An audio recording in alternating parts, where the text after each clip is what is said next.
Recently, a man named Sheldon Johnson was on the Joe Rogan Podcast. What makes this episode so interesting is not the podcast itself, but what Sheldon did afterwards. Ex-con turned criminal justice reform activist caught with a head in his freezer. It feels like the devil just crawled through here. Charged with murder, manslaughter, and criminal possession of a weapon. Innocent!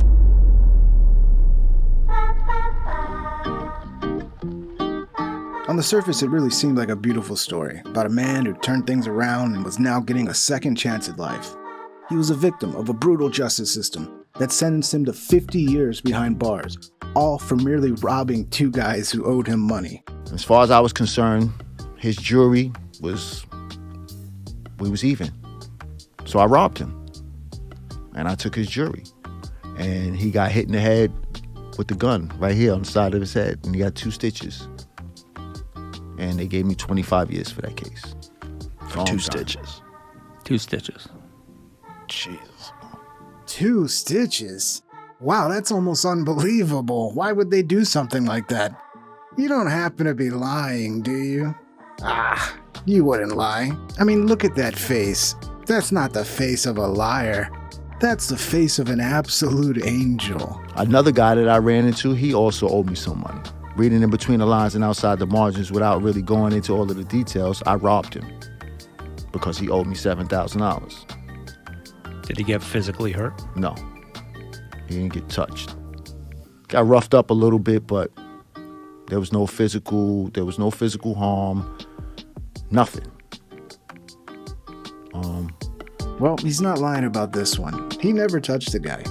What he did do, however, is pull out a gun and shoot him. But he never physically touched him, so he's telling the truth. Now, if it seems a little odd that he keeps leaving out very important details like shooting somebody, I wouldn't worry about it. Josh Dubin knows what he's doing, and he would not be vouching for this guy on the biggest podcast in the world unless he was sure that this guy had changed his life around and was now gonna do nothing but good from here on out. We trust you, Josh. Another miracle sitting to my right, just like a marvelous human being. Wow, what a little miracle, marvelous human being you are. He's almost like a saint at this point. God, I love this guy. Just came from the bowels of hell, spending 25 years in prison, and now I'm in the sky above the clouds in the heavens. Wow, looks like we're in for a happy ending, everybody. I mean, there's no way he was lying his ass off the whole time and right after the podcast he just starts killing people, right? Wouldn't that be funny? Yeah. Twisted tale of murder. An ex-con turned criminal justice reform activist caught, police say, with a head in his freezer.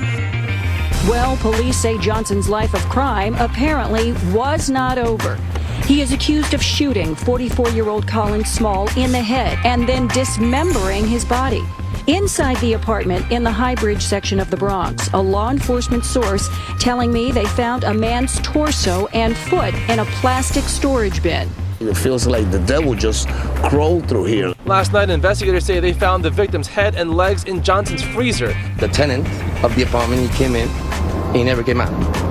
So I called police because it's suspicious. The super providing me with these surveillance pictures inside the building that allegedly show Johnson carrying bags in and out of the apartment building the day of the murder and changing his clothes as well as wearing disguises. Well, I'll be damned, son. Where's Sherlock Holmes when you need him? I really wonder about this Dubin character. How the hell did he not see through this guy's bullshit? I mean, he couldn't even get his story straight. Did he get physically hurt? No, he didn't get touched. Got roughed up a little bit, but... Another miracle sitting to my right, a marvelous human being. He had to have some inkling that this guy was lying his butt off. Because, I mean, who knows the case better than this guy at this point, this Josh Dubin guy? He had to have been sitting there in the back of his mind going, Jesus, I hope I didn't get this one wrong. Well, you did, Josh. You got it completely wrong. And he just decapitated somebody. So, yeah, there's that. But, hey, you know what? Win some, lose some, right? And this Sheldon dude is so clearly not a genius mastermind. I mean, dude, you shot the guy in a tiny little apartment complex where everybody could freaking hear it. The neighbors literally heard the guy pleading for his life. And then what do? You decide to stay at the scene of the crime and come back and forth in the apartment in different wigs and disguises. Everybody in the apartment complex knew what you were doing. You weren't fooling anybody. You should be ashamed of yourself. If you're gonna do something, do it right. Be more like OJ, all right? No one does murder better than OJ. And it turns out the guy he killed was a childhood friend, according to the parents of the guy he killed. Some reports said they were prison rivals, but they definitely grew up together in the same neighborhood. So that makes the story even crazier. Wait a minute. Wait a minute. Did this guy owe you money too? Where's my money at? Damn, man. How many people owe you money? Maybe instead of killing them, you can put them on a payment plan next time. Just an idea. One of the most interesting parts about this whole situation is going back and reading people's comments from when the podcast first aired. Like this guy. Sheldon is so well-spoken and a treat to listen to. Oh yeah, he's a real treat, all right. Even with the grave topics that this episode covers, I still feel there's an overall feeling of hope that can be found throughout the discussion.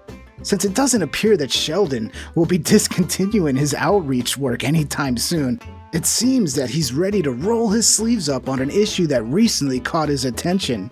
Oh, he sure did roll his sleeves up, all right, and then he decapitated someone. But other people saw right through the bullshit. This guy is the textbook thug. Some guys spent a lot of time in prison creating the perfect story, how the justice system did them wrong, and how what they did wasn't deserving of their punishment.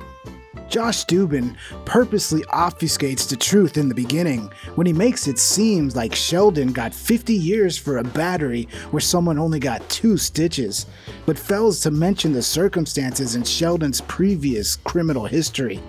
This ain't it. Turned it off after 5 minutes of his ignorant rantings and self-victimization for things he did. No sympathy for people like this, and everything about this guy is charlatan scammy. Guests like this should not be on the pod. Now, as for me, believe it or not, I did not watch this podcast until after I heard the news of him getting arrested for killing somebody. So I had to go back and watch it. So it was obvious for me, with hindsight, that the dude was lying. Now, would I have known if I had watched it before the news came out? You never know. It would have been nice to test myself that way. But let's not forget, he does claim he's innocent. I'm innocent. What do you think, Josh? You think the guy's innocent? So I don't want to bury the headline. Sheldon is guilty. I'm innocent.